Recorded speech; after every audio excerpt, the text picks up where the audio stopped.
que ya hablamos de cómo nos sentimos, podemos hacer una lista de logros, reforzando su autoestima, haciendo un recuento de lo ya aprendido y colocándolo quizás en la refrigeradora o en su habitación. Posteriormente, preparar juntos y establecer las metas por alcanzar. Tranquila, escúchalo, pero si sus metas son demasiado espectaculares, hay que ayudarlos a aterrizarlas para evitar frustraciones. Las escribimos o hacemos alguna manualidad y las ponemos en un lugar visible. Quiero agradecer a YouTube por mi vestuario el día de hoy. A ellos los encuentras en el Centro Comercial del Polo y en las direcciones que salen aquí abajo. También a Shelito Salón de Belleza por mi peinado y maquillaje. A ella la encuentras en Avenida Julio C. Tello 231, Lince. Muchas gracias. Como verán, me encuentro en el histórico distrito de Barranco, cuna de grandes artistas peruanos como, por ejemplo, Chabuca Granda. Además, Barranco encierra en cada uno de sus muros un montón de historia de la cultura de Perú. Por ejemplo, aquí nomás está el Puente de los Suspiros. Muchas gracias, Barranco, y no olvides venir a visitar este hermoso distrito. Ahora, acompáñame a una interesante entrevista con el doctor Pepo Guamán de la Red Pediátrica para conversar sobre las vacunas de siempre y las de ahora.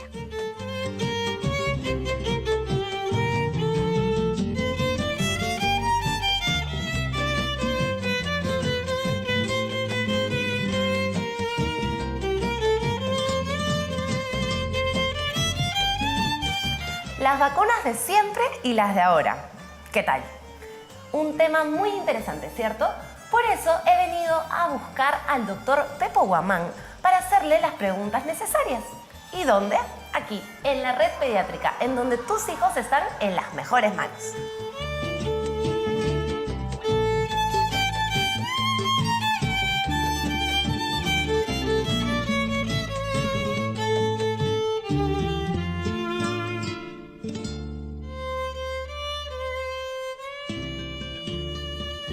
Quiero darle la bienvenida al doctor Pepo Guamán, aquí a Mamá 360, y agradecerle por recibirnos en la Red Pediátrica. Hola Norma, ¿cómo estás? Yo siempre contento de recibirlos.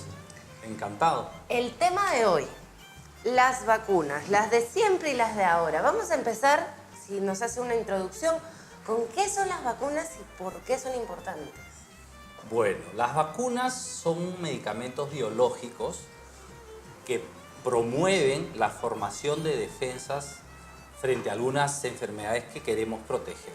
Dicho esto, el paciente, que no necesariamente es un niño, lo más frecuente o lo más conocido es que vacunamos niños, pero cualquier persona se puede vacunar, recibe la administración de esta vacuna para desarrollar anticuerpos, es decir, defensas específicas contra lo que se vacunó.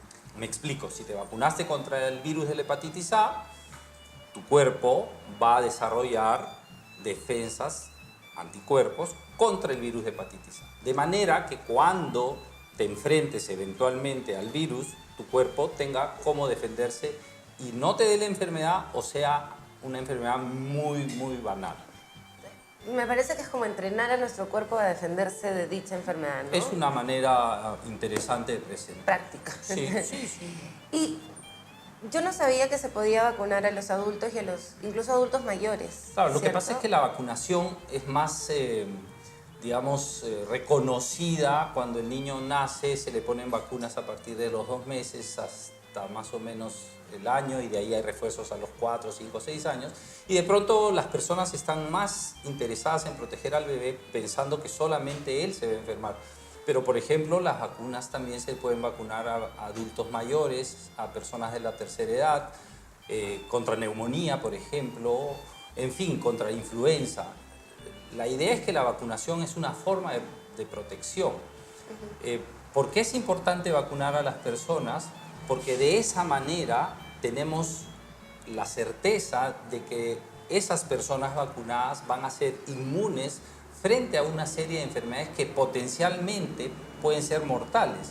De manera que no es poca cosa, no es que te vas a vacunar solamente para que no te enfermes, sino si la población en general, por eso cuando la cobertura de la vacunación es amplia, toda la población está protegida, ¿no? Eso me explicaba hace un rato, ¿verdad? Que si el 80% de la población está protegida con esto, es muy poco probable. Claro, eso se llama inmunidad de grupo o inmunidad rebaño, ¿no? ¿Qué quiere decir? Que mientras más cobertura tengas, es decir, mientras más personas se vacunen respecto de una enfermedad, el resto de personas que no se han vacunado de alguna manera se ven beneficiados porque va a ser poco probable que se enfrenten a ese virus o a esa bacteria que quieren, que se está protegiendo, ¿no es cierto?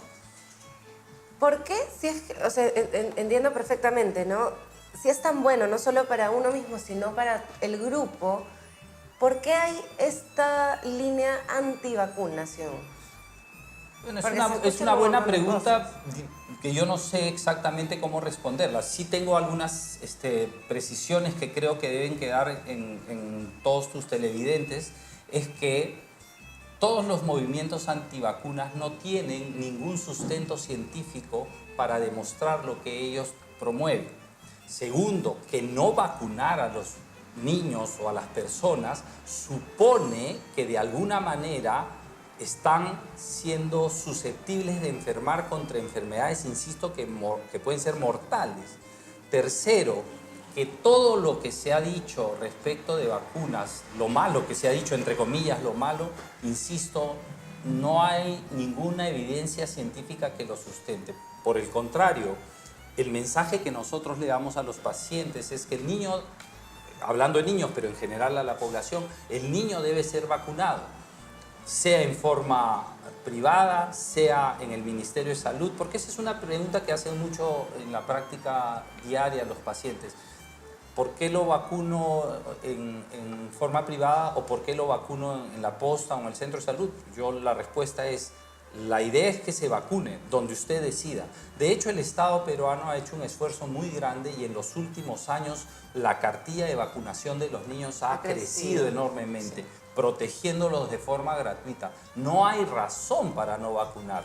El que quiere en forma privada, obviamente eso tiene un costo, pero no quiere decir que no se pueda hacer en forma pública. Y no quiere decir que las vacunas privadas sean mejores que las vacunas del Ministerio de Salud. La idea central es, hay que vacunar al niño. Hay que vacunarse los niños, los adolescentes, sus refuerzos, los adultos que deben protegerse contra enfermedades que, como digo, potencialmente son mortales. Muy bien. ¿Un adulto puede vacunarse de sarampión? A ver, hay algunas... Sí, hay algunas vacunas en el calendario de vacunas que han aparecido en los últimos años. Hay vacunas tradicionales, por llamarlos de alguna manera. Un niño, por ejemplo, y permíteme centrar por edades, un niño que nace a los 2, 4 y 6 meses debe recibir algunas vacunas, a saber, una vacuna contra el rotavirus, es una vacuna oral, una vacuna contra neumococo, que es una vacuna inyectable, y una vacuna hexavalente, que es una vacuna inyectable. Antes, por ejemplo, se vacunaba solamente contra polio y lo que se llamaba la triple, que es difteria, tétanos, pertusis, que es tos convulsiva. Ahora ya no se pone esa vacuna y se pone hexavalente, o sea, protege en una sola inyección contra 6 enfermedades, que son polio, difteria, tétanos, pertusis, que es tos convulsiva, hepatitis B y hemófilus influenzae tipo B. Entonces el niño a los 2, 4 y 6 meses está protegido contra 6, 7, 8 enfermedades que potencialmente son graves y severas en el niño, ¿no es cierto? Las vacunas pueden ser tanto para algunas bacterias, a veces pueden ser también para virus. La idea es que complete su rol de vacunas, supone que ese niño va a tener una protección altísima contra enfermedades que le pueden causar problemas graves, ¿no es cierto? Por ejemplo, la vacuna contra neumococo cada vez ha ido teniendo mejor cobertura y antes, ahora todavía lamentablemente, por ejemplo, muertes por neumonía en niños menores de 1 año era altísima. Esa mortalidad ha disminuido considerablemente en virtud justamente de que las personas son conscientes de que deben vacunar a sus niños. Luego del primer año, de los 6 meses, existen vacunas, por ejemplo, a los 9 meses. Una vacuna nueva, relativamente nueva, quiero decir, es la vacuna contra el meningococo, que es una bacteria que se llama Neisseria meningitidis, que produce meningitis fulminantes, que aunque tú hicieras el diagnóstico precozmente, rápidamente, el paciente, si se salva de eso, queda con secuelas neurológicas serias, de manera que esa vacuna es una vacuna relativamente nueva que se pone a partir de los 9 meses de edad en adelante. Se puede poner a los 2 años, 3 años para aquellos niños que no tienen.